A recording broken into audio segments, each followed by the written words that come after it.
La clase empezó a grabarse. Esta es la presentación. Mantengan sus cámaras activadas.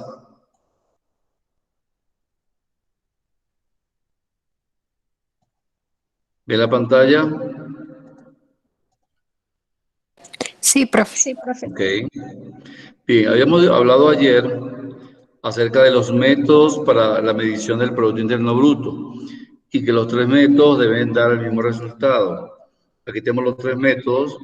El método del gasto, que está compuesto por la ecuación económica o la identidad económica conocida por todos, que es el PIB, es igual a consumo más inversión más gasto público más exportación menos importación. Las exportaciones menos las importaciones se llaman exportaciones netas. El método del ingreso, que es el ingreso que reciben todos los factores productivos a coste de factores. Por lo tanto, está compuesto por los salarios, los alquileres, los intereses y los dividendos. Y el método de la producción, que está representado por el valor añadido, el valor agregado de las empresas en cada uno de los sectores económicos, primario, secundario y terciario. Por lo tanto, el resultado del Producto Interno Bruto por las tres vías debe dar igual cantidad. Como lo observamos aquí. Aquí tenemos un ejemplo de la Contabilidad Nacional de España, base 2010, Producto Interno Bruto a precio de mercado, precio corriente, a precio actual, a precio del año 2010 y la base del 2010. Por lo tanto, el primer método es el método de la demanda a nivel de oferta y renta. Observamos que la demanda está compuesta por ¿quién? Por el gasto en consumo final, formación bruta de capital, llamado también inversión nacional, las exportaciones menos las importaciones, nos da un valor de 1.037.025 para el 2014 y 1.075.639 para el 2015. El método de la oferta, o llamado también de la producción, de los valores agregados brutos, perdón, está compuesto por los sectores, por el valor agregado de los sectores económicos, el sector primario, está compuesto por la agricultura, ganadería, silvicultura y pesca, el sector secundario, compuesto por industria, el sector terciario, compuesto por contribución y servicio, menos los impuestos netos. Y el último método, que es el método del ingreso, llamado también rentas, está compuesto por la remuneración de los asalariados, el excedente bruto y la renta mixta bruta menos los impuestos netos. Entonces, fíjense cómo en los tres métodos el resultado es el mismo. Eso lo vamos a ver cuando hagamos los ejercicios, cuando analicemos los ejercicios. ¿Alguna pregunta con la medición del PIB? ¿Alguna duda? No, profe. Ok. ¿Quién está entrando? ¿Quién quiere entrar ahí? No veo quién. Ah, Randy Ortiz. Bien. Entonces, si no hay preguntas, continuamos. Entonces, ¿qué es el PIB per cápita? Dice, el PIB per cápita, o por cabeza en latín, es un indicador que se utiliza generalmente para medir el grado de bienestar de un país y realizar comparaciones entre los países. Por lo tanto, el PIB per cápita es el PIB por individuo. ¿Cuánto es el aporte de cada individuo hacia el PIB? Se calcula dividiendo el Producto Interno Bruto entre el número total de habitantes. Si Ecuador tiene 17 millones de habitantes, el PIB per cápita sería el PIB nacional, por ejemplo, el año 2020, entre los 17 millones de habitantes, incluyendo los nacionales y los extranjeros. Por lo tanto, el PIB per cápita, según la identidad económica que observamos allí, es igual al Producto Interno Bruto real entre la población. En el caso para el año 2011, ¿verdad? Observamos que el Producto Interno Bruto per cápita del año es igual a Producto Interno Bruto real, 37 millones, en el caso de Costa Rica, este es un modelo costarricense, 37.792 millones de colones entre la población de Costa Rica, que son 5.727.000. Por lo tanto, el Producto Interno Bruto per cápita es 0,066. ¿Qué indica esto? Es lo que le corresponde a cada individuo como parte del ingreso nacional recibido en ese año 2011. Es decir, que a cada uno de los 5 millones de individuos que tuvo Costa Rica en el 2011, a cada individuo debería corresponderle 66 centavos de dólar. ¿Alguna pregunta con respecto al PIB per cápita? ¿Alguna duda? No, profe. Ok. Ahora, ¿qué es la balanza de pagos? Ustedes buscaron este término, me imagino que el glosario lo estarán llenando, lo estoy revisando cada vez. Así como las empresas tienen su balance general, su estado de pérdida y ganancias, ¿verdad? Compuesto por activo, pasivo y capital, la balanza de pagos también tiene su estructura. El Estado, el gobierno, tiene su balanza de pagos donde se registran los ingresos y los egresos por diferentes conceptos, como lo vamos a ver. A su vez, esa balanza de pagos está compuesta de otras subbalanzas con sus respectivos componentes.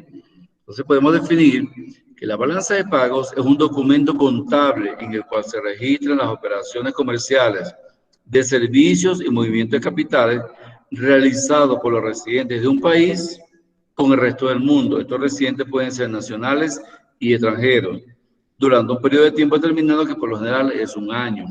Entonces la balanza de pagos no es más que un registro sistemático de las transacciones que realizan los residentes de un país con el resto del mundo, como lo vemos aquí.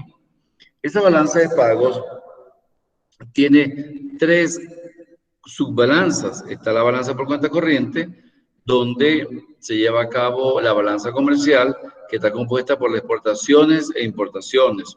La balanza de servicios también está compuesta por exportaciones e importaciones, pero de servicios, mientras que la balanza comercial solamente de bienes. La balanza de rentas son los cobros y pagos de un país por la renta de los factores, factor tierra, trabajo y capital.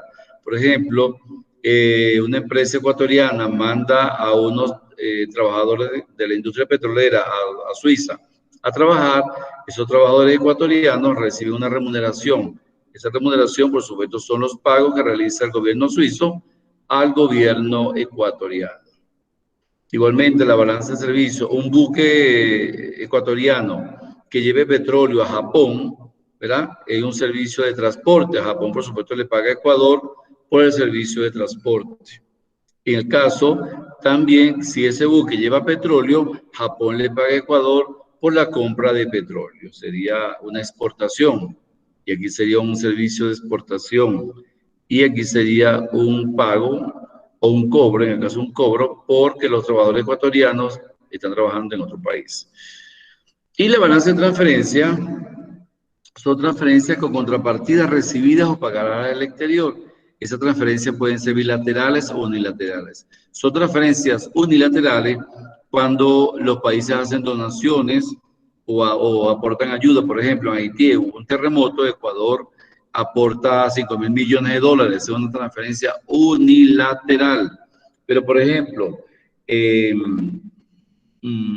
Fondo Monetario Internacional le prestó a Ecuador 6.000 millones de dólares, es una transferencia bilateral. ¿Por qué? Porque el Fondo Monetario Internacional le está entregando un crédito a Ecuador y Ecuador tendrá que pagarlo durante los próximos 20 años. Entonces, cuando hay un pago por un reembolso, se llama transferencia bilateral pagada al exterior. Otra cuenta es la cuenta capital. En esta cuenta capital se registran las inversiones extranjeras y nacionales. Las extranjeras que hacen en Ecuador, por ejemplo, un inversionista canadiense que quiere invertir en el sector inmobiliario ecuatoriano. Por supuesto, esa cuenta tendrá un valor positivo.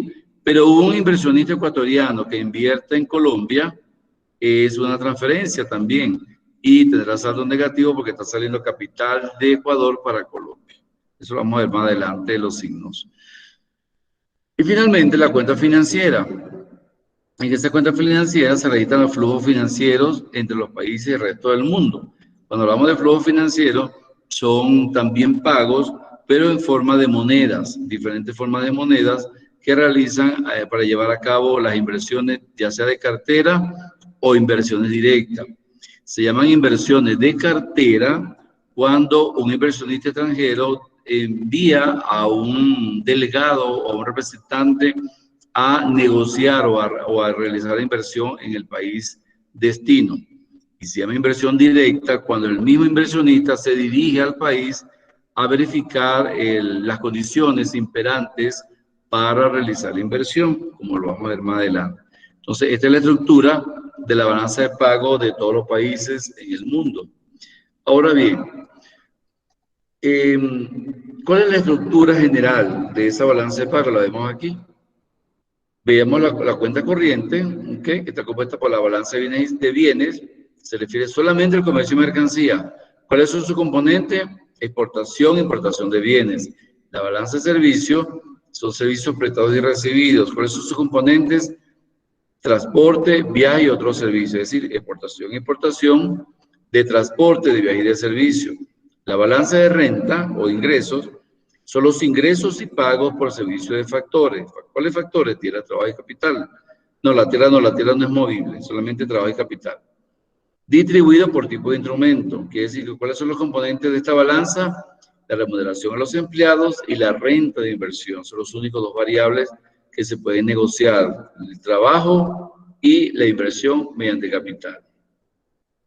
La balanza de transferencia corriente, como le dije anteriormente, son los ingresos y salidas sin costo de prestación, que se le llama transferencia unilateral, y lo distribuido por sectores institucionales, y está compuesta por remesa de trabajadores, ¿okay?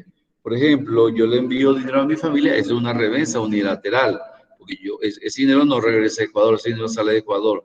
Donaciones, cuotas de organismos internacionales y recaudos consulares. Por ejemplo, yo aquí ya obtuve afortunadamente mi visa indefinida, mi cédula ecuatoriana indefinida, entonces yo tuve que pagar $300 para poder obtener esos documentos, que son documentos consulares.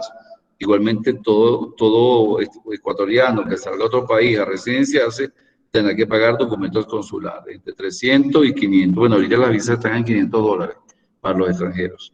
Entonces, eso se registra en la balanza por transferencias corrientes. La otra cuenta, que ya les había explicado, es la cuenta capital. Son transferencias de capital, es decir, ingresos y salida, o ingresos y salida, con contraprestación distribuida por sectores institucionales o gubernamentales. Cuando hay una condonación de deuda, por ejemplo, que el Fondo Monetario Internacional le condone la deuda, o le libere la deuda, o no le cobre más la deuda a Ecuador por los $6.000 millones que le prestó en el 2019.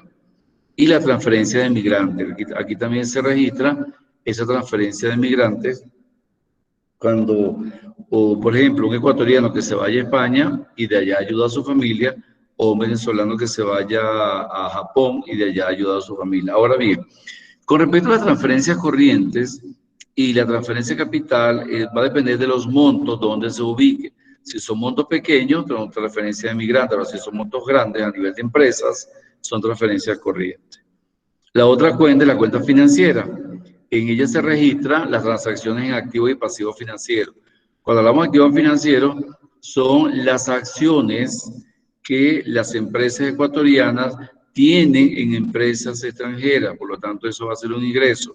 Ahora, cuando empresas extranjeras cohabitan en territorio ecuatoriano, pero son francesas, por decir un ejemplo, y emite esos beneficios a la casa matriz en Francia, eso es una salida de inversiones. Quiere decir que en esta cuenta financiera no es más que el aumento y la disminución de activos y pasivos distribuidos por instrumentos de sectores institucionales, tales como el caso de la inversión directa, que se le acaba de explicar, inversión de cartera u otra inversión que se realiza a nivel mundial. Sin embargo, para hacer los ajustes y equilibrar esa cuenta, perdón, esa balanza de pagos, se utiliza la cuenta de errores y omisiones. Esta cuenta permite que la balanza de pago esté equilibrada. Quiere decir que aquí se hacen los ajustes, ya sea por ingresos o por egresos, ya sea por créditos o por débitos, y se lleva a cabo por errores y omisiones. Por ejemplo, que una deuda se contrajo a dólar de 3.000 millones de dólares, de 3 millones, perdón, y hubo una inflación muy fuerte en Ecuador y esa moneda se devalúa. Entonces, esa diferencial de deuda se registra en la cuenta de errores y omisiones.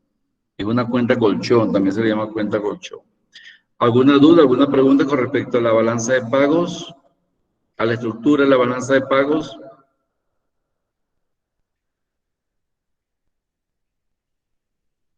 No, profe. Gracias. Aquí vemos también los componentes, cómo interactúan. Cuenta corriente, compra y venta de mercancía, que es la balanza comercial, Compra y venta de servicios, tales como transporte, turismo, seguros, servicios empresariales. Por ejemplo, cuando los ecuatorianos viajan a Estados Unidos, eso es un gasto, ¿verdad? Por lo tanto, es una salida de dinero, porque ese dinero hacia dónde va, hacia las arcas norteamericanas. Ahora, si un extranjero viene a Cuenca a hacer turismo, ya sería un ingreso para Ecuador, con saldo positivo para Ecuador, saldo negativo para los Estados Unidos. La renta de trabajo, salarios de trabajadores fronterizos y remesa de migrantes. Por ejemplo, yo tengo 3 estudiantes los fines de semana que trabajan en Colombia, trabajan en la agricultura en la zona de Colombia, o sea, en Ipiales.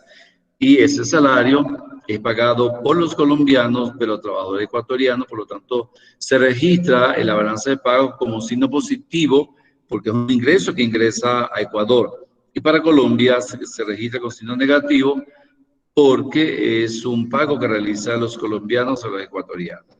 Igualmente la remesa de migrantes, como ya se les expliqué, y el cobro o pago de dividendos, el cobro o pago de acciones, de dividendos por acciones.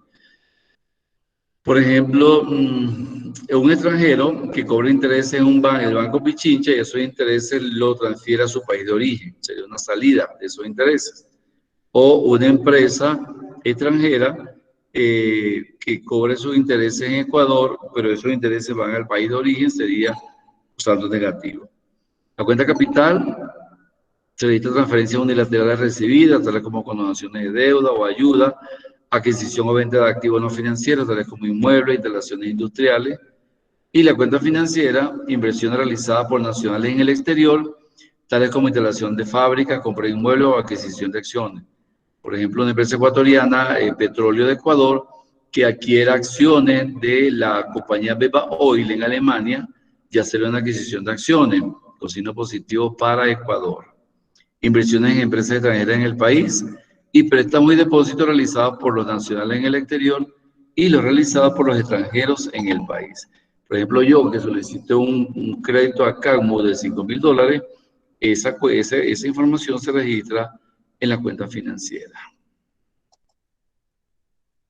Ahora, ¿cómo actúan esos saldos? Si el saldo de la balanza de pago es positivo, es decir, si estos saldos son positivos, es un saldo favorable al país, porque está ingresando divisa extranjera al país. Por lo tanto, eso genera un aumento en las reservas internacionales, ya sea por divisas exteriores, en oro y en activos aceptados internacionalmente como medio de pago. Ahora, cuando hay fuga de capitales, cuando ese dinero, esas divisas salen del país, se registra con saldo negativo, con un saldo desfavorable, lo cual disminuirá el nivel de reservas internacionales. En conclusión, decimos que cuando la balanza de pagos tiene saldo positivo, eso genera un superávit de balanza de pagos. Y si la balanza de pagos es negativo, saldo desfavorable, eso genera un déficit en la balanza de pagos. ¿Dudas, preguntas? ¿No? Entonces podemos ya decir, mediante el análisis del PIB, que él es un indicador económico. ¿Por qué es un indicador económico? Porque él determina la capacidad productiva de un país en bienes y servicios y se utiliza esa comprobación de ese indicador a través de lo que conocemos como la tasa de crecimiento del PIB, lo cual me permite ser una medida de referencia en comparación con el crecimiento de los países. Cuando decimos que un país está creciendo, cuando su PIB está aumentando, cuando está decreciendo, cuando su PIB está disminuyendo o se hace negativo. La tasa de variación del PIB es una medición empleada para estudiar incrementos o disminuciones de la producción de una economía en un periodo de tiempo de un año. Y eso se le llama tasa de crecimiento del PIB, que se tomen como referencia en base al Producto Interno Bruto real, tal como lo vemos aquí. ¿Cómo conocemos que una economía ha crecido? A través de la tasa de crecimiento de la economía. Esta tasa se considera para su medición del PIB real. De esta manera, aislamos el efecto de la variación de los precios, diferenciando entre el PIB nominal y el PIB real. Entonces, podemos establecer que la tasa de crecimiento de un país es igual a Producto Interno Bruto del año T o del año 2020 menos el Producto Interno Bruto del año T-1, que sería el año 2019, entre el Producto Interno Bruto del año 2019 por 100. En el caso de una economía hipotética, podemos establecer que la tasa de crecimiento del año 2020, perdón, que es el año T, de 20.790 menos el Producto Interno Bruto del año 2019, que es el año T-1, 18.900, entre el Producto Interno Bruto del año T-1 o 2019 por 100, me da una tasa de crecimiento del 10%. Por supuesto, esto es favorecedor porque primero tiene signo positivo y segundo, está por encima de cero. ¿Qué significa esa tasa de crecimiento? Que con $100 que compraba en el año 2019, ¿ok? Ahora puedo comprar con $10 más, pero ahora puedo, ¿cómo le diría yo? Puedo ahorrarme $10 de esos 100. Quiere decir que ahora con $90 puedo comprar la misma cantidad de bienes y servicios que compraba con $100 en el año 2019. Por lo que es lo mismo, con $90 en el año 2020 puedo comprar la misma cantidad de bienes y servicios que compraba en el 2019. 10% es un crecimiento elevado, bastante elevado por una economía. En el caso de Ecuador, se prevé que este año crecerá en un 3 a un 5%. Quiere decir que a medida que la economía se va recuperando y va mejorando su posición, como lo vamos a ver más adelante en las páginas de Internet, la economía va creciendo. Es un efecto positivo porque eso induce que la inflación está disminuyendo, como lo vamos a ver más adelante y como lo vimos anteriormente. ¿Dudas, preguntas? ¿No hay dudas? No, profe. Ok.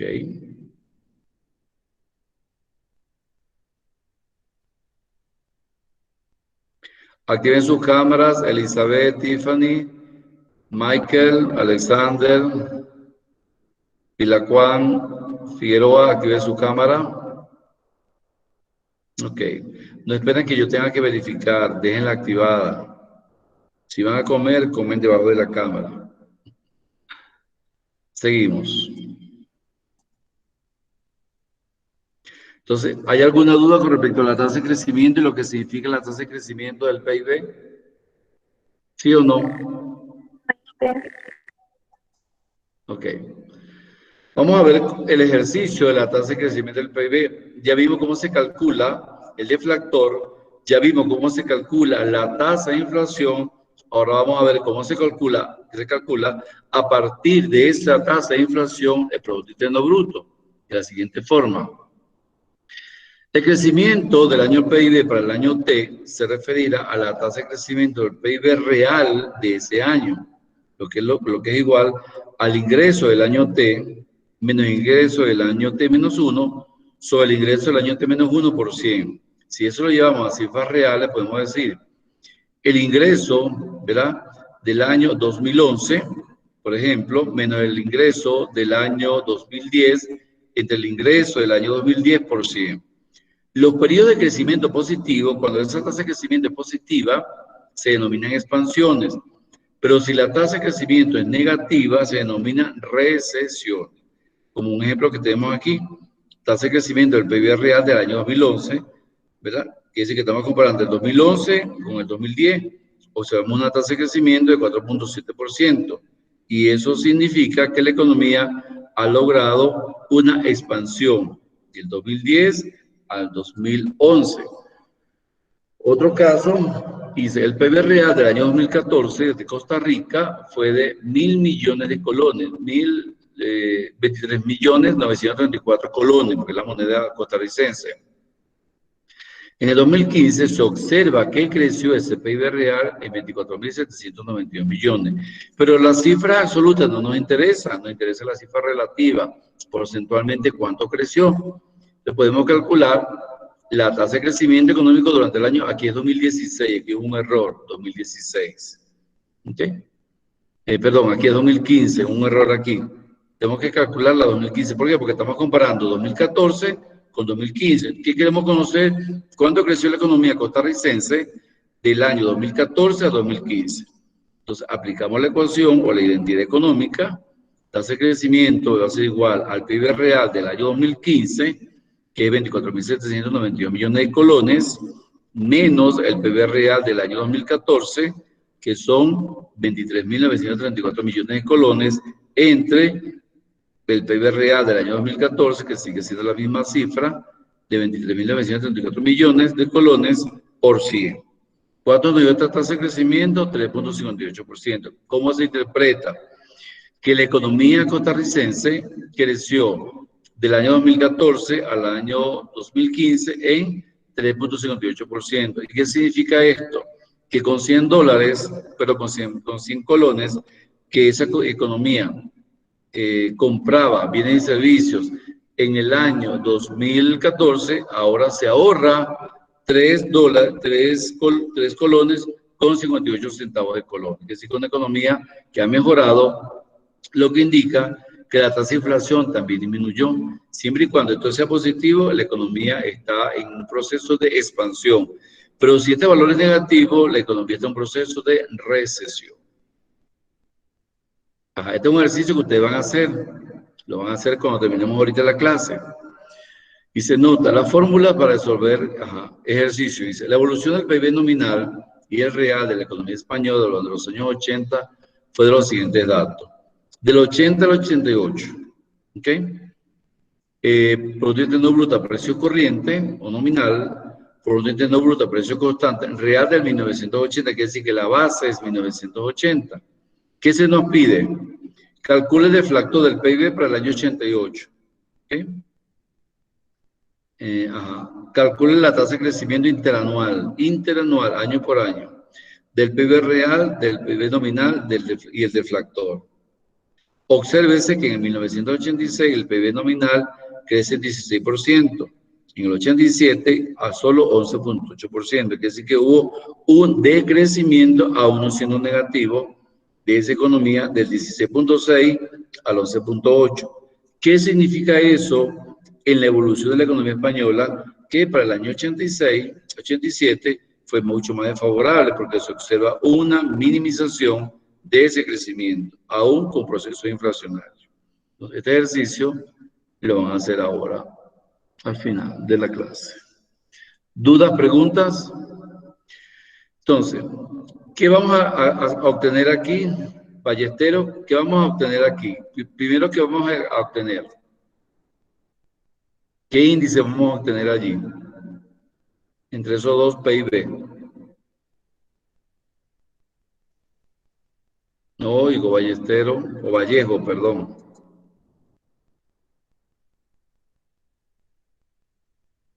Se fue Vallejo, creo que hay en asistencia Vallejo entonces. Me fue. Vallejo, ¿no está Vallejo?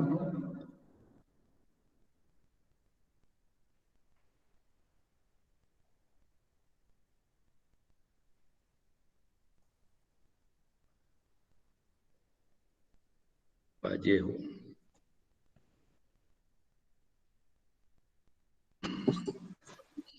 Inge, ¿Ah? le dije que la compañera Vallejo tenía problemas de conexión, por eso no se conectó. Ah, ok, está muy bien. Bueno, vamos a ir entonces a Brian Chulde.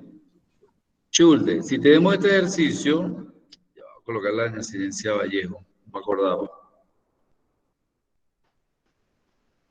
Chulde, si tenemos este ejercicio,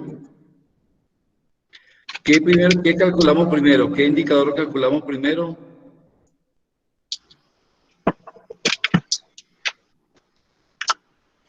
A ver, ¿Ah? ya. El PIB a precios constantes, profe. No, ya lo tenemos aquí, fíjense, tenemos el precio, el PIB a precios nominales y a precio constante. Lo primero que tenemos que calcular es el deflactor. ¿Cómo calculamos el deflactor? Producto Interno Bruto nominal entre Producto Interno Bruto real por 100. Luego que calculemos cada uno de estos deflactores, calculamos la tasa de inflación. ¿Ok? Deflactor del año T menos el deflactor del año T-1 entre el deflactor del año T-1 por 100. Luego que calculemos el deflactor, calculamos la tasa de crecimiento. ¿Ok? Pero luego que calculamos la tasa de inflación, calculamos la tasa de crecimiento. Entonces, esa es la consecución como lo vamos a hacer. Primero se calcula el deflactor, luego se calcula la tasa de inflación, luego se calcula la tasa de crecimiento, como vamos a verlo más adelante. Aquí, fíjense, este es otro ejercicio. Tenemos el PIB nominal, tenemos el PIB real. ¿Qué podemos calcular? El deflactor. Luego calculamos ¿qué? La tasa de inflación. ¿Ok? Y aquí, un ejercicio final. Entre café y azúcar, dice, supongamos una economía cerrada donde solo se producen dos bienes complementarios, tales como café y azúcar, para los años 2017, 18 y 19. Café, precio y cantidad, azúcar, precio y cantidad. Quiere decir que ya podemos calcular el PIB nominal, ¿verdad? Luego, por diferencia, calculamos el PIB real. Luego calculamos el deflactor. Luego calculamos la tasa de inflación y finalmente la tasa de crecimiento. Dice, el PIB nominal, el PIB real y el deflactor para cada año, tomando el 18 como año base. Quiere decir que el año base, el 100%, va a ser 2018. Luego la tasa de crecimiento del PIB real y la tasa de inflación para los años 2018 y 2019. Y finalmente, interpretar económicamente los resultados y la evolución económica de este país de 2017 a 2019. Entonces, esta va a ser la tipología de ejercicios que vamos a analizar en lo posterior. ¿Alguna duda? ¿No? Bien. Profe, con respecto a los ejercicios que nos va a mandar, ¿cuánto tiempo nos va a dar para hacer y subirle a la plataforma? Ahora revisamos la plataforma, ya las fechas están establecidas. Ahora al final de la clase revisamos la plataforma. O sea que no es para este día el... No es para hoy. Hoy van a hacer una actividad analítica, no van a hacer ejercicios. Ya el martes sí les explico los ejercicios, ahí sí proceden a hacer los ejercicios que están en la plataforma. Entonces ahora al final vamos a revisar qué es lo que nos pide la plataforma. Bien, otros agregados económicos es la oferta agregada. Y cuando hablamos de agregado es la oferta, la sumatoria de las ofertas del empresario. ¿Qué ofrece el empresario? Bienes y servicios. ¿Qué ofrece el Estado? Bienestar económico y social. ¿Qué ofrecen los trabajadores o la familia? Fuerza de trabajo. Quiere decir que esas ofertas, ¿verdad? van a constituir la oferta agregada. ¿Y qué es la oferta agregada? Una estimación de la producción que se va a generar en la economía de un país. ¿Cuánto se va a producir? ¿Cuánto se va a vender en bienes y servicios en un país en un tiempo determinado que es de un año? Por lo tanto, la oferta agregada es el valor total de los bienes y los servicios que las empresas están dispuestas a producir y vender para cada nivel de precios en un periodo de tiempo determinado que por lo general es un año, como lo vemos aquí. Esta es la curva de la oferta agregada a nivel macroeconómico. ¿Qué me relaciona? Los precios con la cantidad de producción. Fíjense, a medida que los precios aumentan, también crece la producción, ¿cierto? Es una curva, ¿verdad? Con pendiente positiva. ¿Y qué me indica la pendiente positiva? Que la relación entre precio y producción es directamente proporcional. A medida que los precios crecen, de P0 a P1, la producción también crece de I0 a I1. Quiere decir que el empresario, cuando ve que su producción crece, automáticamente aumenta los precios, porque él está observando que hay una demanda que está siendo satisfecha y eso le permite a él incrementar sus precios. ¿Dudas, preguntas con la oferta agregada? ¿Alguna duda?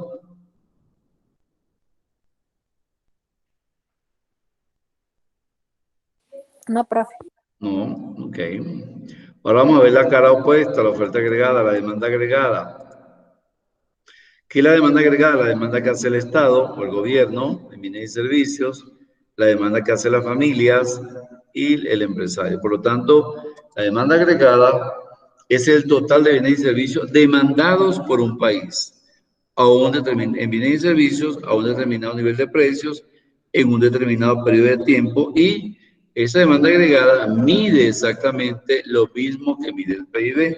Por lo tanto, la demanda agregada, su valor va a ser igual al Producto Interno Bruto. ¿Y cuáles son los componentes del Producto Interno Bruto o de la demanda agregada? Ya lo conocemos: consumo, inversión, gasto público y exportaciones netas. Y la curva de la demanda va a ser con pendiente negativa. ¿Qué me indica esa pendiente negativa? Que a medida que el precio disminuye, la cantidad demandada aumenta. Si este precio está aquí, disminuye para acá, esta cantidad va a aumentar. Y eso lo vemos en la economía. Cuando los precios disminuyen, la población consume más, compra más. Y si los precios aumentan, la población compra menos o consume menos. Y eso es lo que le indica que exista una relación inversamente proporcional entre precio y cantidad. Por el lado de las axis, a nivel vertical, se colocan los precios. Siempre el lado vertical se van a colocar todas las variables económicas, ya sea ya sea ingreso, costo o precio. Y a nivel de la ordenada o a nivel horizontal se coloca la producción real o se colocan las cantidades de bienes y servicios. Entonces ya tenemos dos agregados más, tanto demanda agregada como oferta agregada. Ahora, ¿de qué forma estas dos curvas de oferta y demanda agregada generan un equilibrio macroeconómico? A través de su intersección. Entonces podemos definir que existe un equilibrio macroeconómico a corto plazo, donde la demanda agregada debe ser igual a la oferta agregada. ¿Y qué es el corto plazo? Un tiempo entre 1 año y 3 años. O sea que se puede garantizar que la economía puede lograr un equilibrio macroeconómico en ese periodo. ¿Y cómo se define ese equilibrio? Él ocurre cuando la cantidad demandada de PIB real es igual a la cantidad ofrecida de ese PIB real. Es decir, se da la intersección de la curva de oferta agregada y de demanda agregada en ese corto plazo, como lo observamos aquí. Es decir, que la economía logra un equilibrio macroeconómico donde no hay excedente de bienes y servicios, pero tampoco hay escasez, cuando la curva de oferta agregada o la recta de oferta agregada se intersecta con la demanda agregada. Aquí se produce un precio de equilibrio. Ese precio de equilibrio va a beneficiar al empresario porque está satisfecho con el precio que le coloca a sus productos, pero también beneficia al consumidor porque está satisfecho con la compra de los productos a ese precio. Y va a haber una demanda, una cantidad de equilibrio que satisface al empresario porque con esa cantidad él cubre su costo de producción y obtiene ganancias.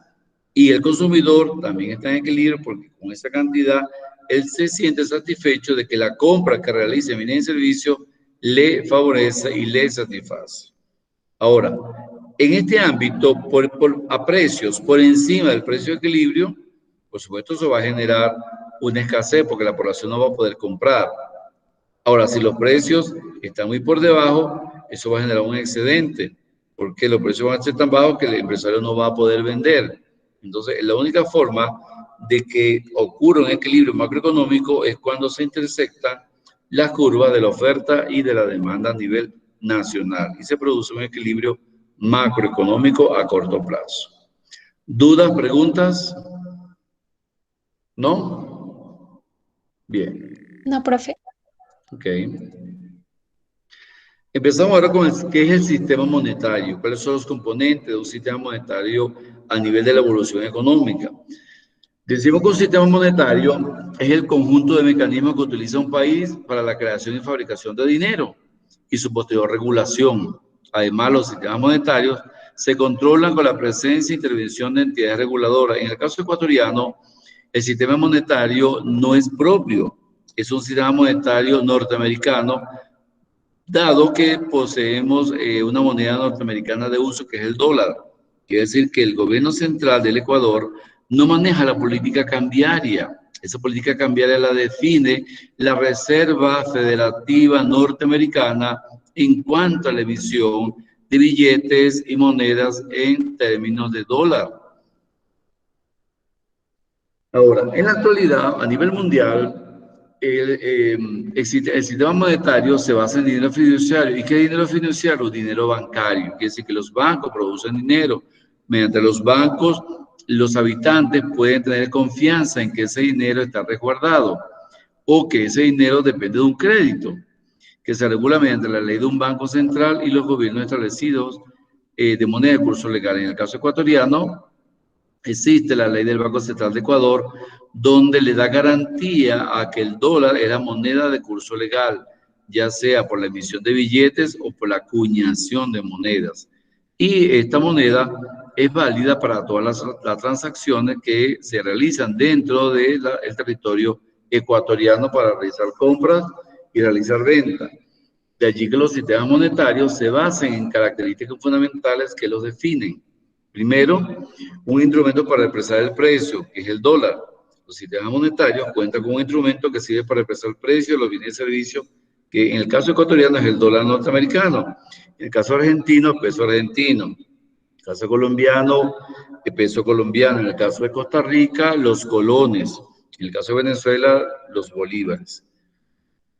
También esa moneda sirve como medio de pago establecido como válido, o sea, podemos aceptar dólar como medio de pago o ya sea por transferencia, por cheque o en moneda y billete.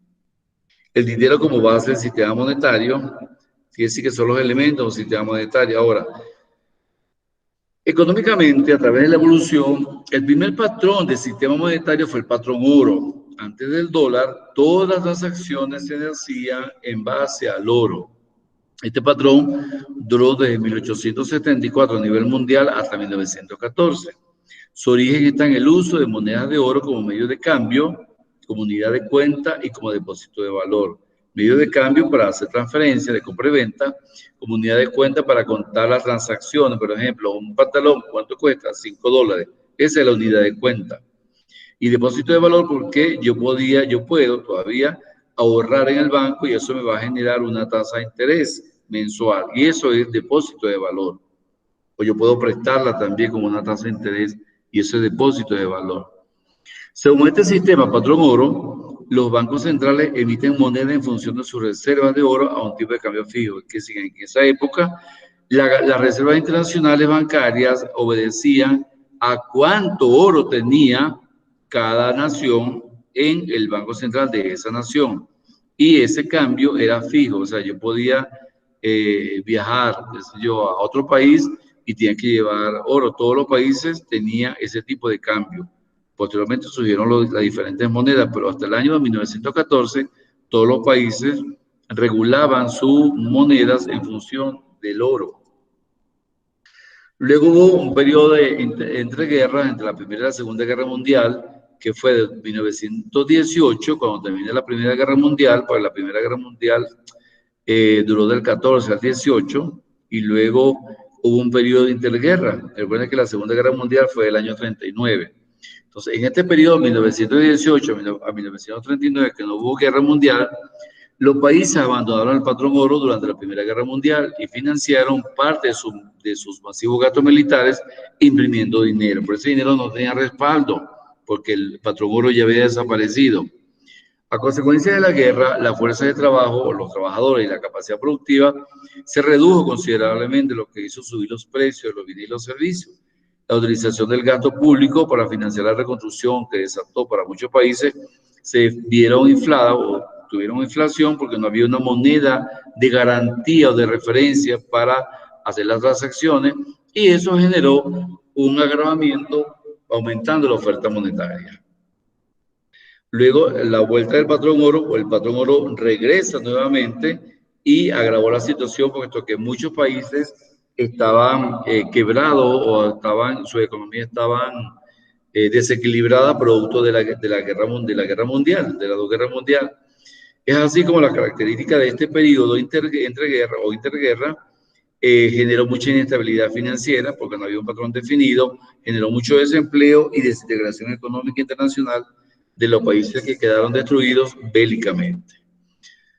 Luego de ese proceso, en el año 1944 hasta el 73 surge lo que se llama el sistema Bretton Woods, o lo que todos conocemos como Fondo Monetario Internacional. Este fue un banco creado por la Reserva Norteamericana con el propósito de financiar la destrucción de la Segunda Guerra Mundial, principalmente en Europa. Es decir, que este banco toma como moneda de curso legal hasta la fecha el valor del dólar como referencia, que es decir, que todas las monedas van a depender del dólar.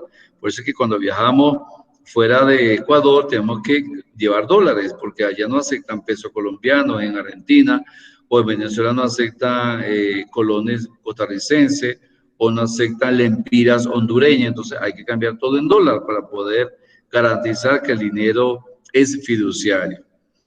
El año 44 en Estados Unidos determina que la moneda de curso legal va a ser el dólar a nivel mundial, y este mecanismo duró hasta el año 73 con mayor fuerza a través del Fondo Monetario Internacional. Luego surgieron otros bancos de crédito y préstamo, que fueron el Banco Interamericano de Desarrollo y el Banco de Desarrollo Mundial. Dice, en 1944 se reúnen 44 países en Bretton Woods, New Hampshire, Estados Unidos, para firmar el acuerdo de creación del Fondo Monetario Internacional, del cual hoy en día todos los países dependen. El objetivo de este sistema fue diseñar un sistema monetario internacional que pudiera promover el pleno empleo y la estabilidad de precios en los países, objetivo de equilibrio interior y exterior, sin perjudicar el comercio internacional. Este sistema establecía tipos de cambio fijos, ¿verdad? Una banda de fluctuación de 1%, quiere decir que las monedas podrían gravitar alrededor de 1% hacia el alza o 1% hacia la baja de acuerdo al precio del dólar o con respecto al dólar norteamericano, y que ese dólar norteamericano mantenía un precio respecto al oro de $35 la onza. Quiere decir que había una equivalencia entre el dólar norteamericano, que tenía un valor de $35 la onza de oro, o sea, había un equilibrio. Por lo tanto, los países que tenían oro podían venderlo, ¿verdad?, a cambio de dólares para sus reservas internacionales, pero con el establecimiento de $35 la onza de oro. Posteriormente, el dólar ya era la principal moneda de reserva a nivel mundial. Los países tenían sus reservas en dólares y en oro, y tenían derecho a vender sus dólares a cambio de oro. Por lo tanto, el dólar es un medio de cambio, un medio de pago, y el oro es un medio de cambio y una reserva de valor. Y es así como hoy en día los países tienen oro y tienen dólares en sus reservas internacionales.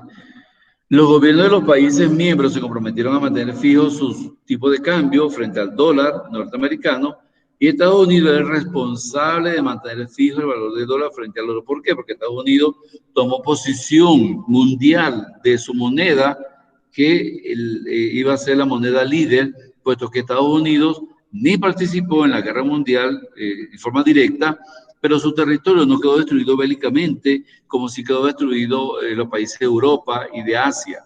Entonces, esos países empezaron a endeudarse con el Fondo Monetario Internacional, y eso fue lo que le posibilitó al dólar norteamericano posicionarse como la gran moneda hegemónica que tenemos hasta hoy en día. Indirectamente, los países tenían fijado su precio en oro a través de un cambio en dólares, es decir, que ellos podían fijar el precio en oro de $35 e intercambiarlo por dólares en oro, intercambiarlo por dólares, porque las compras se hacían era con dólares, no se hacían con oro, pero el oro es su reserva de valor a nivel internacional.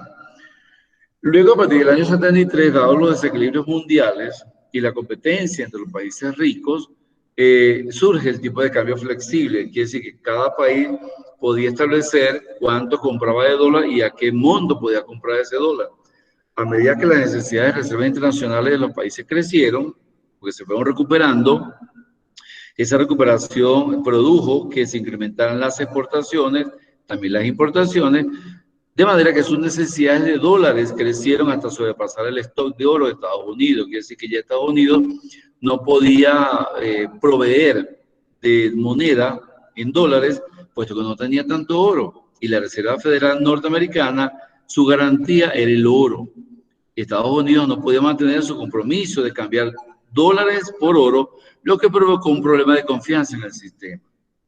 Ello generó que cada país pudiese establecer la paridad dólar-oro y luego la paridad dólar-moneda que tenía en su función. De esa forma surge una flotación cambiaria, es decir, un mercado de tipo de cambio fijo. El dólar sigue siendo el activo de reserva. El Fondo Monetario deja de ser prestamista de los países para, en última instancia, mantenerse solamente para hacer para otorgar crédito a los países desarrollados, es decir, que se fortalece más. ¿Por qué? Porque los países desarrollados invertían cada vez más en incrementar las reservas del Fondo Monetario Internacional. De esa forma, el Fondo Monetario Internacional podría seguir prestando dinero ya no a los países subdesarrollados porque no tenían cómo pagar, pero sí a los países desarrollados porque aún estos países tenían sus reservas en dólares. De esa forma surge el tipo de cambio flexible y adaptable. Empiezan a reunirse los 7 países más industrializados al margen del Fondo Monetario Internacional y empiezan a crear otros organismos de crédito internacionales, tales como el Banco Mundial de Desarrollo y el Banco Interamericano, que también son organismos acreedores de crédito para los países a los cuales no podía accesar el Fondo Monetario Internacional. ¿Dudas, preguntas? ¿No hay dudas?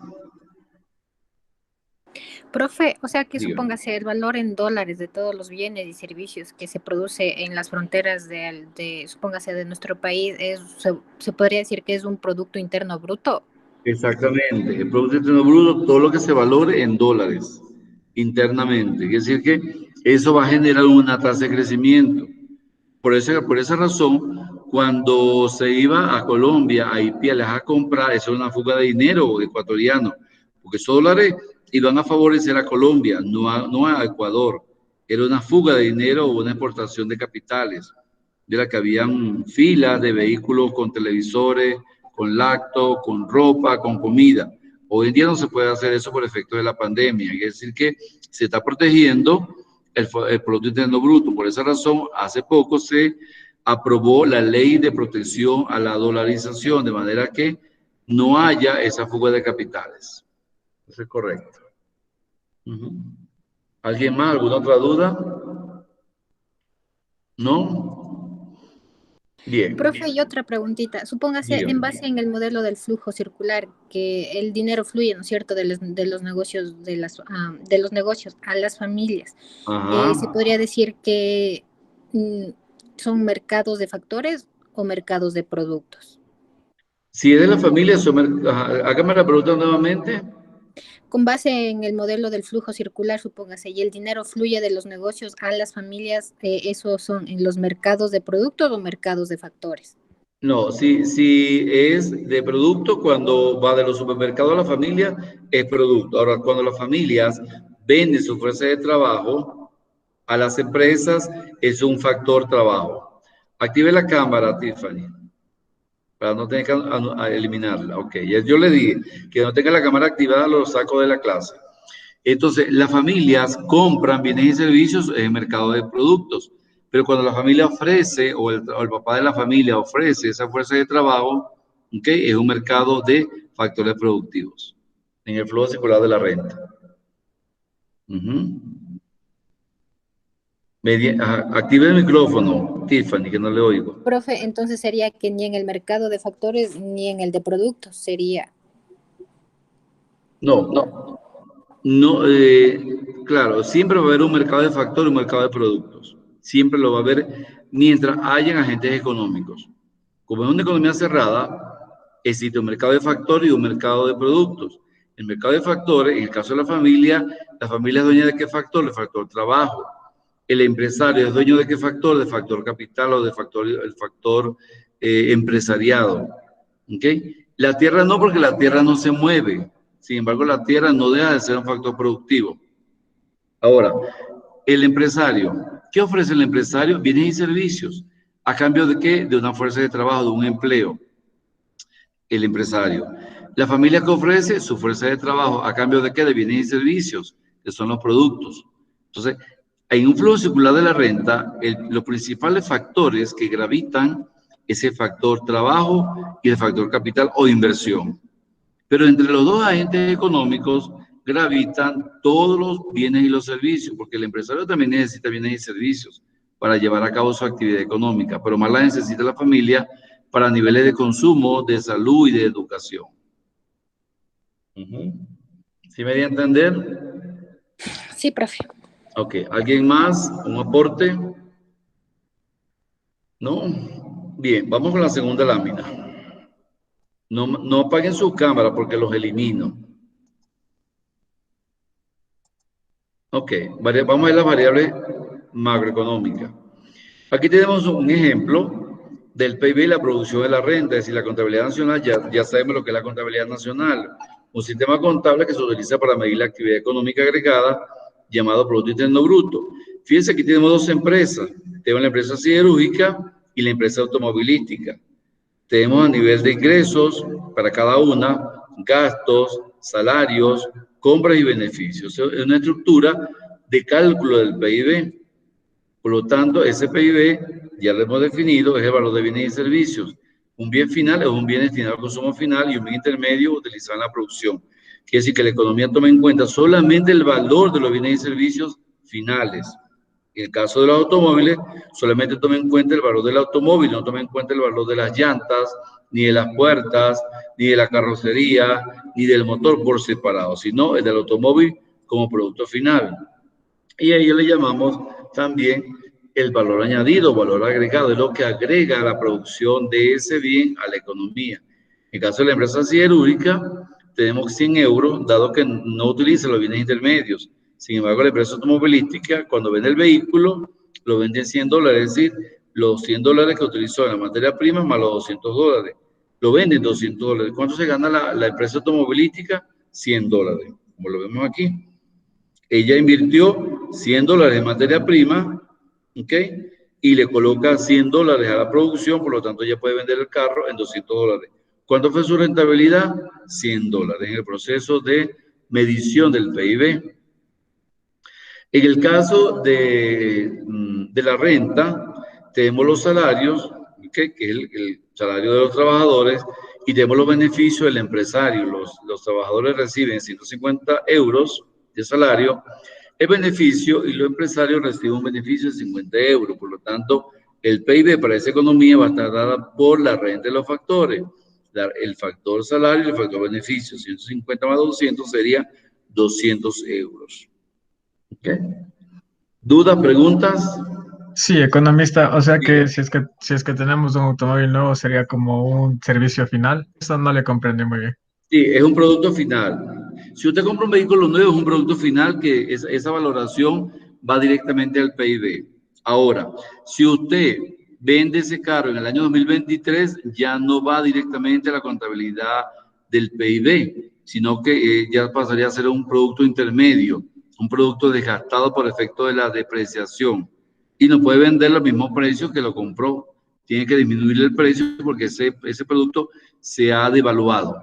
Ese vehículo ya no puede valer lo mismo porque ya está desgastado. Hay que hacerle máquina, hay que hacerle caja, hay que hacerle motor, hay que cambiarle llanta, hay que pintarlo, hay que refaccionarlo, entre otros.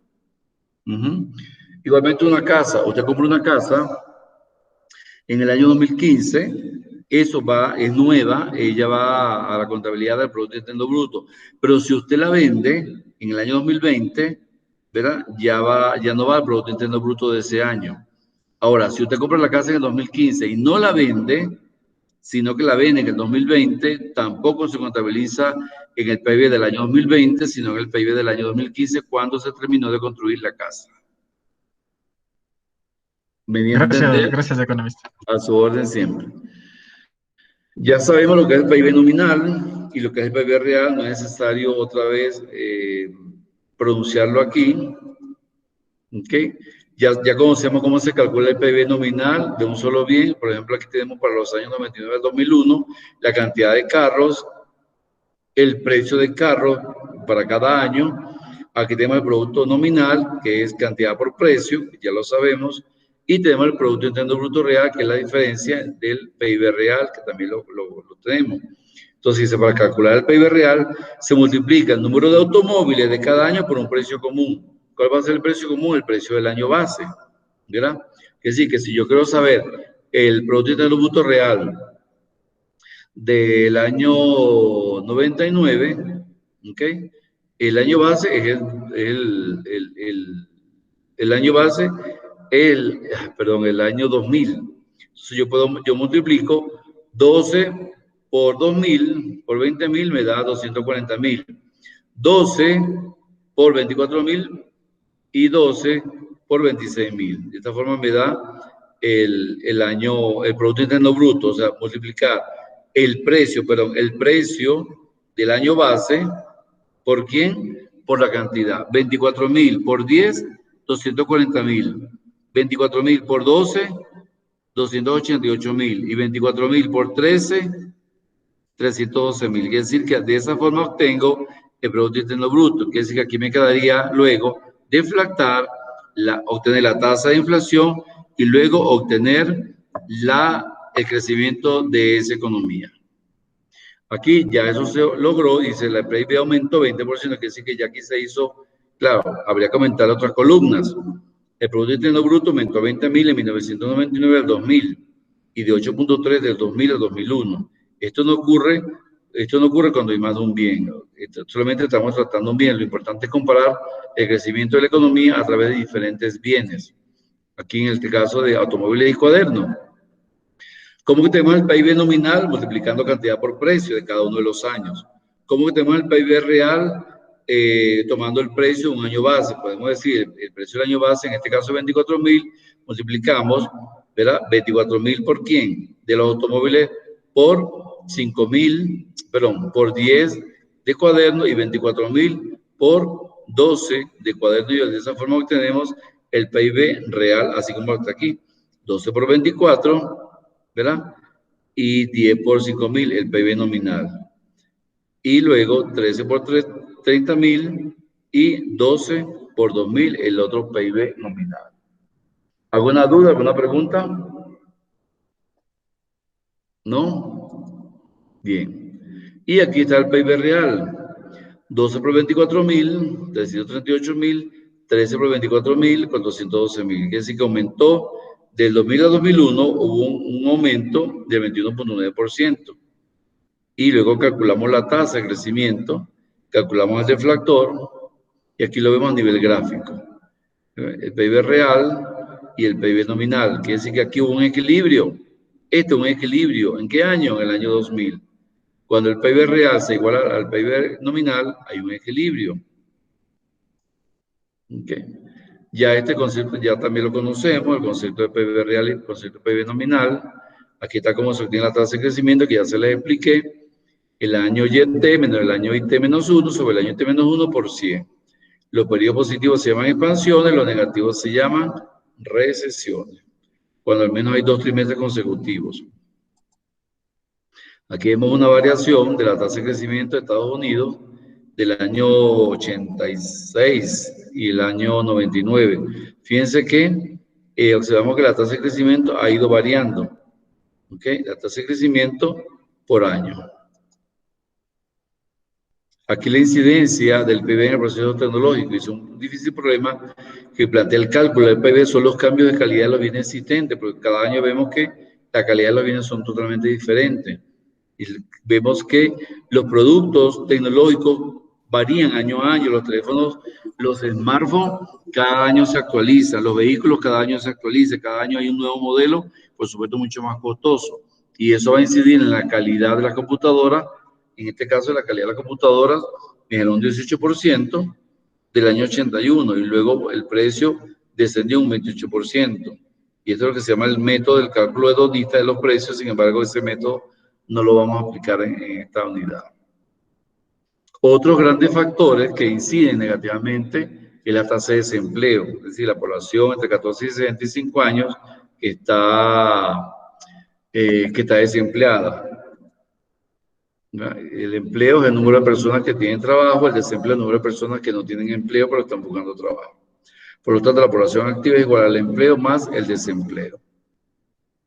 La tasa de desempleo es el número de empleados, el cociente entre el número de personas desempleadas y el número de personas activas que lo vimos en la clase anterior. ¿Dudas? ¿Preguntas? ¿No hay dudas?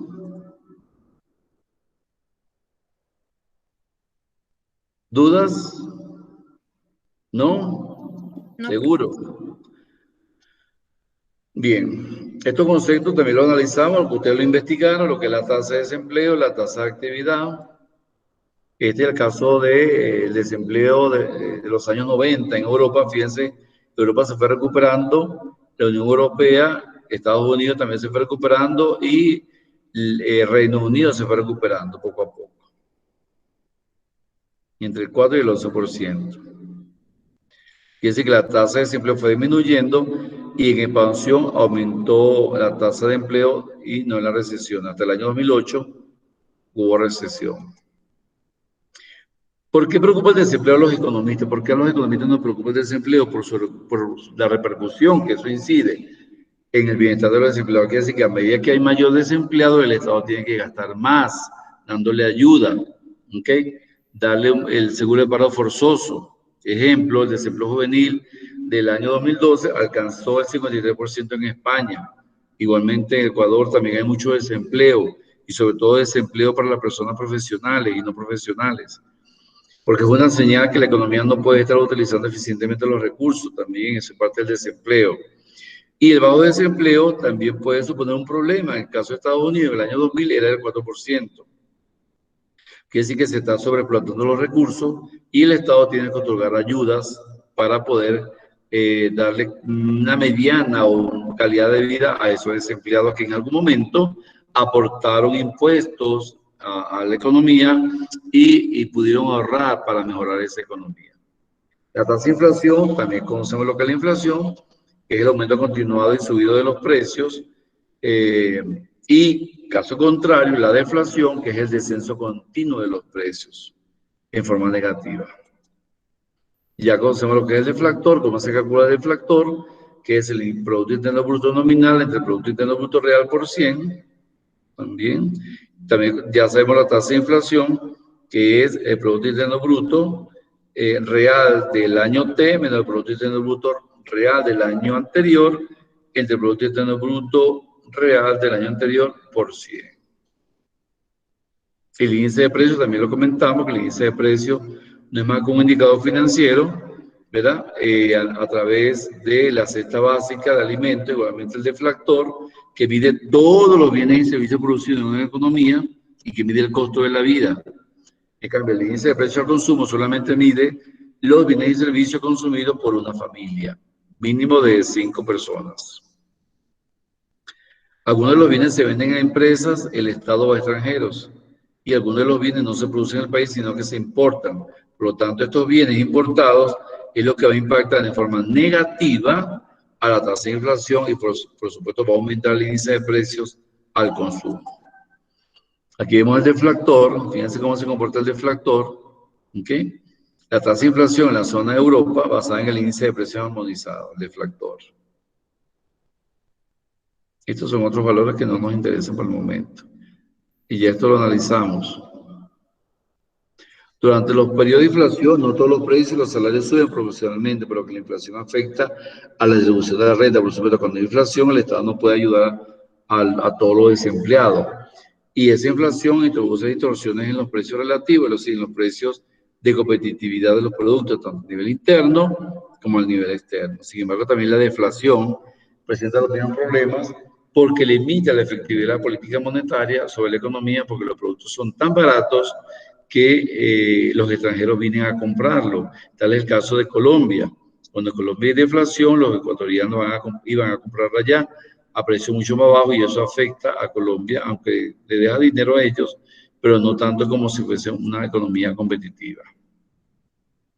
En conclusión, podemos decir que a corto plazo, ¿verdad?, hay confianza en los consumidores, políticas fiscales y monetarias competitivas y expectativas.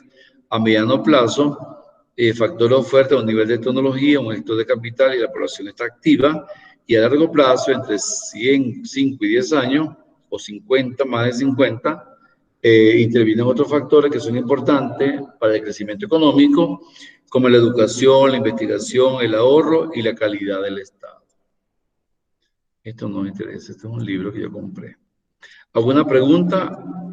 Y estos son algunos términos que ya ustedes investigaron, cada vez como el sistema de contabilidad nacional, la producción agregada, Producto Interno Bruto, PNB, bien intermedio, bien final, valor añadido o agregado, Producto Interno Bruto nominal, Producto Interno Bruto real, año base, y estos conceptos ya ustedes ya lo han investigado y lo están llenando en el glosario. Aquí hay más conceptos que deben aprendérselo para el efecto del examen parcial y para el glosario. Punto y fin. ¿Alguna duda? ¿Alguna pregunta con la clase de hoy? ¿Sí o no? No, profe. No, Inge. Bien. Entonces ahora vamos a revisar la plataforma. Vamos a ver qué le depara esa plataforma. ¿Cuál es la tarea de hoy? Voy a dejar de grabar. Voy a presentar la plataforma. En el examen que está de la práctica, ¿eso le tenemos que hacer a computadora o a mano? Por lo general la computadora, o lo puede hacer también a mano y lo sube. Ujú. Vamos a ver qué dice la actividad de hoy.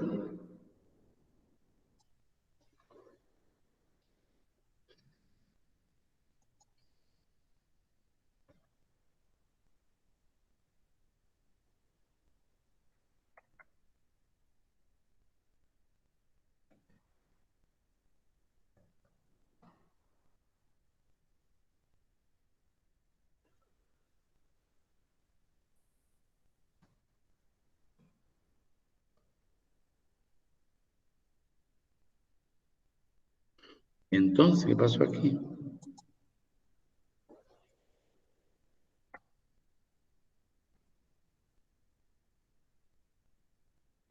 Es que se bloqueó el sistema. Ok. Macroeconomía, unidad 2. Activamos. Vamos a ver. ¿Cómo va el glosario? ¿Cómo lo están llenando? ¿Sí o no? Sí, profe. Ok.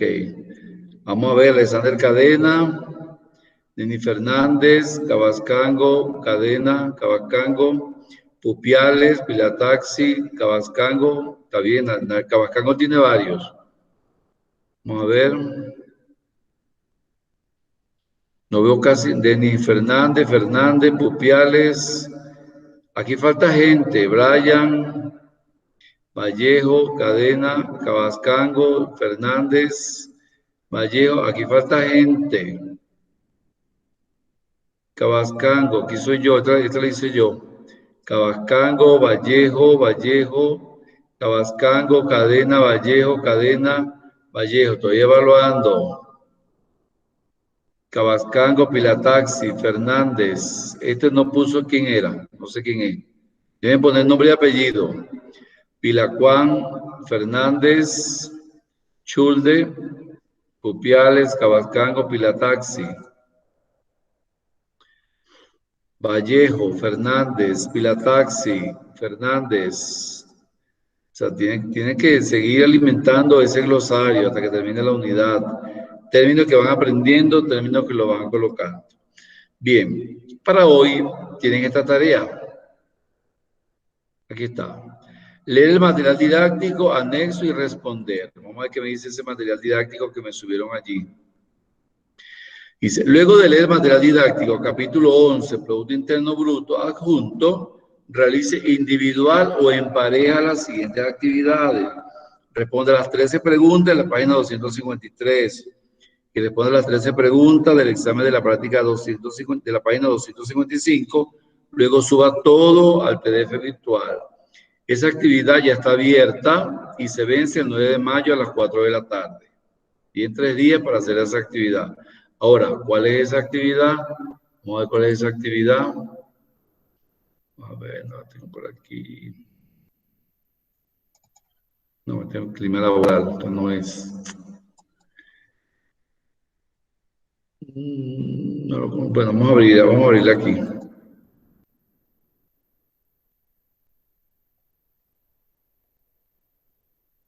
Ya va.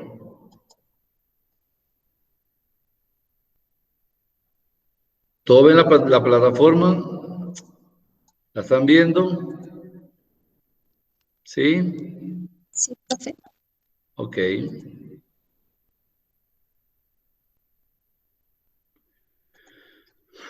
Aquí está el material el cual deben leerse. Espera que me abra. Ya sea individual o en pareja. Ustedes deciden cómo lo van a hacer. Está pesado esto, no sé por qué está pesado. Actualizar, cancelar. Profe, disculpe que Dígame, le corte. No dígame. sé si es molestia. Lo que pasa es que quería pedirle que por favor nos aplace un poquito más los deberes, porque en matemática financiera también tenemos muchos deberes y con lo de su materia también ¿cómo es? Tenemos muchos deberes Ajá, sí, pues y tenemos bastante. para este fin de semana y para el día lunes y martes también de entregar. Sí, pero esa fecha no la coloco yo. Esa fecha la coloca el mismo sistema en base al PA. ¿Ve?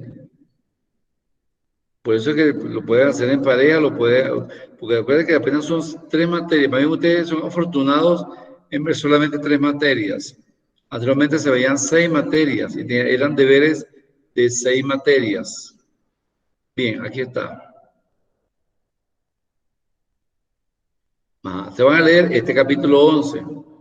Van a leer todo esto es un repaso de la unidad. Solamente la van a hacer pura teoría. Ahora, ¿dónde está la página 253? ¿Qué van a responder? Vamos a ver qué van a responder. 253. Tienen que leerse todo eso primero. Aquí está un resumen y aquí está. Van a responder estas preguntas. Estas preguntas. 13 preguntas. Luego que respondan esa pregunta, van a hacer este autoexamen. En la página 255. Aquí está.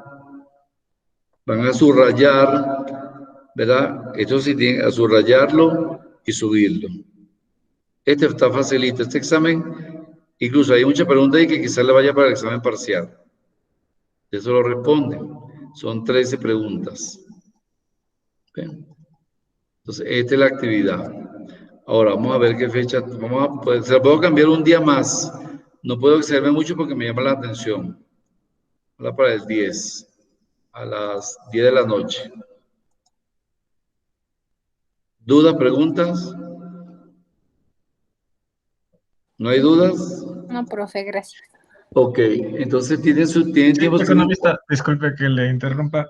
O sea, Dígame. en las actividades de la página 253 dice, bueno, hay varios ejemplos de cálculos y eso dice que, por ejemplo, dice, hay un ejemplo que hasta ahora no le llego a comprender bien. A Dice, ver, vamos a eh, ver.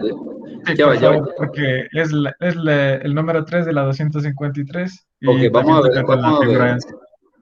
Gracias. Bien. Vamos a ver, vamos a revisar. 253. 253. Ok. La 3,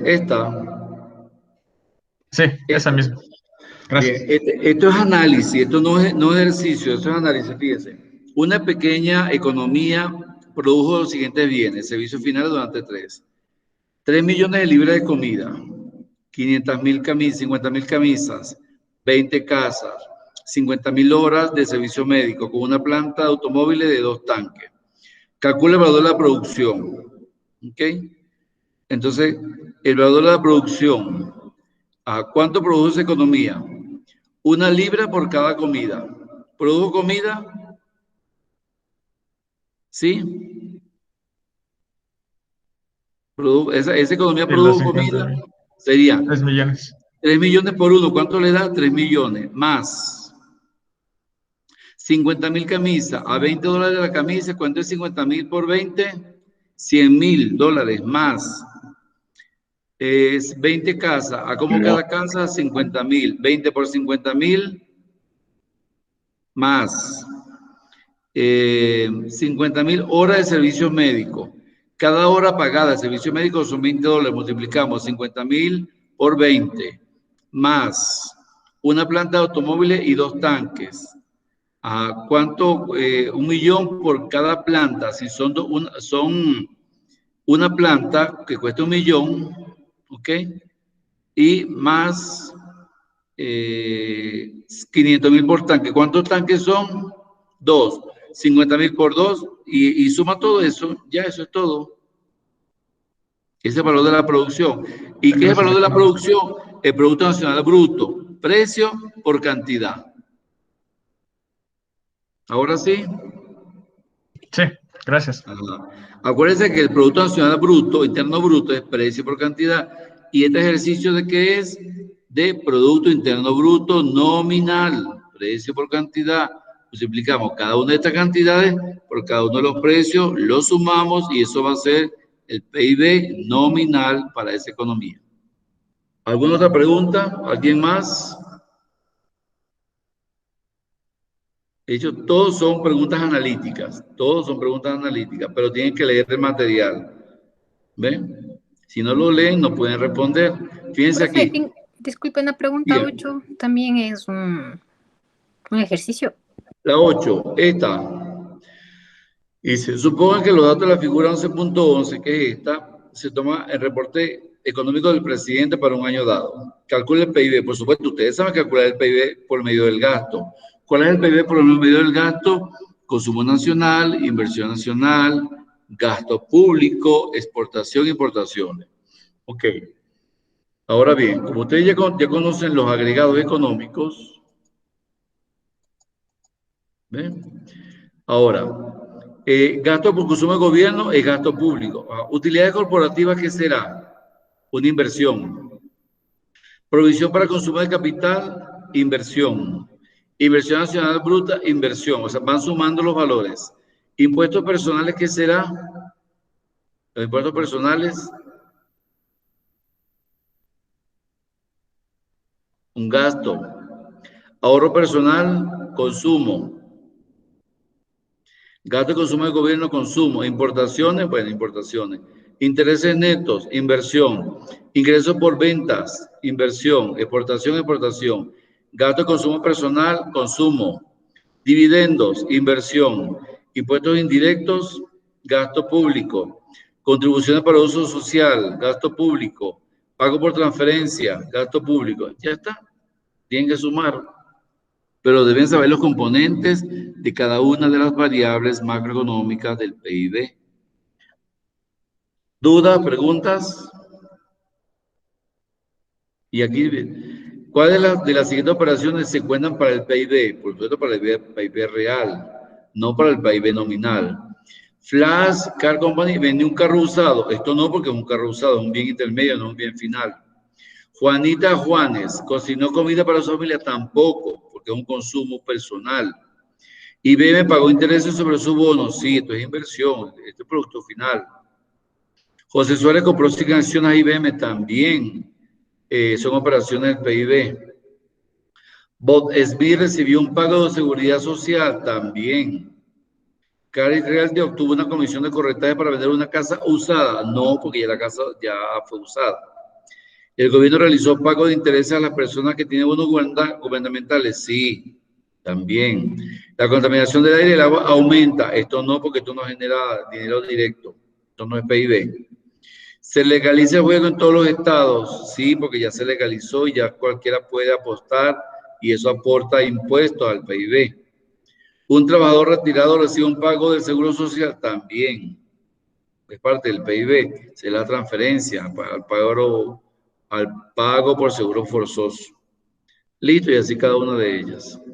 Esto no lo vayan a hacer. Y esto lo pueden hacer para efectos de examen. Creo que hay una pregunta aquí para el examen, me parece. No me acuerdo. Entonces tienen que hacerlo prácticamente, leer el material, leer muy bien el material, porque esto es un repaso de todo lo que hemos venido analizando en la clase de esta y la semana anterior. Duda, aquí también el PIB. ¿Ve? ¿Cómo se calcula el PIB? ¿Dudas, preguntas? Sí, economista. Y una última pregunta. O sea, Dígame. hay servicios finales, lo que ya explicó de lo que es los autos nuevos, pero también dice servicios intermedios. O sea, básicamente eso ¿cómo No, el sería? servicio intermedio no aporta nada al PIB. Todo lo que es intermedio no aporta nada al Producto Interno Bruto Real. No son productos finales. Son productos Gracias. finales los productos terminados. Por ejemplo, un pantalón es un producto final. No el algodón, ni el hilo, ni los botones, ni el cierre, nada de eso. Una casa es un producto final. No, ni los bloques, ni el cemento, ni la cabilla, nada de eso.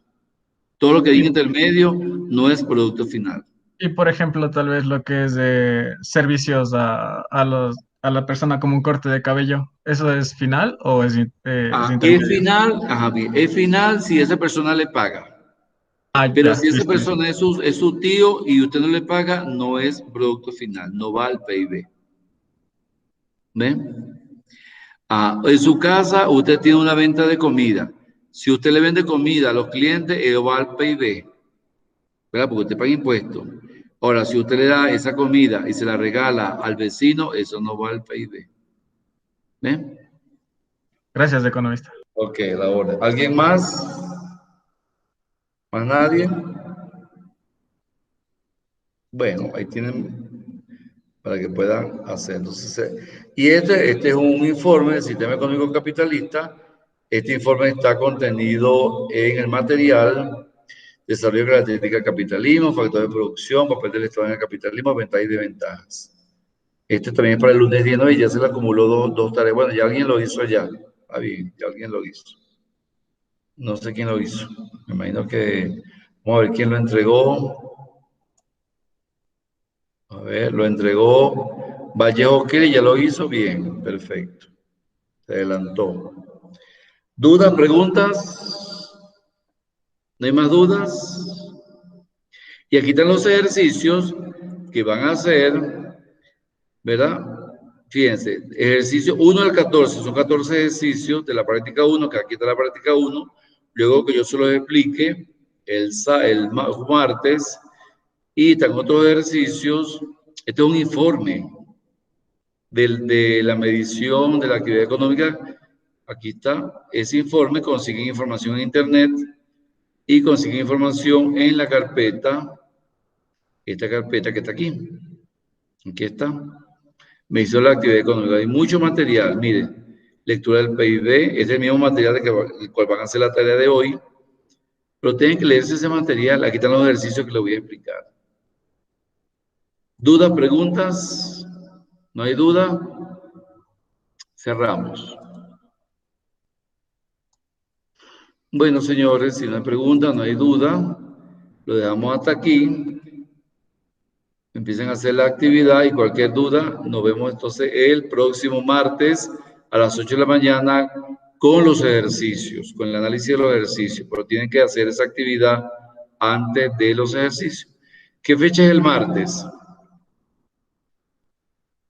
10, 13, o sea, ya para esa fecha ya han hecho las actividades. 6, 7, 8, 9, 10, 11, no, como que 12. Ya han hecho actividades, ya saben con qué se van a encontrar con los ejercicios.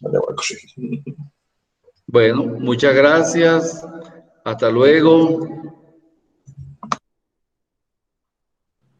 Hasta luego, profe. Hasta luego. Chao. Hasta luego, profe. Hasta luego.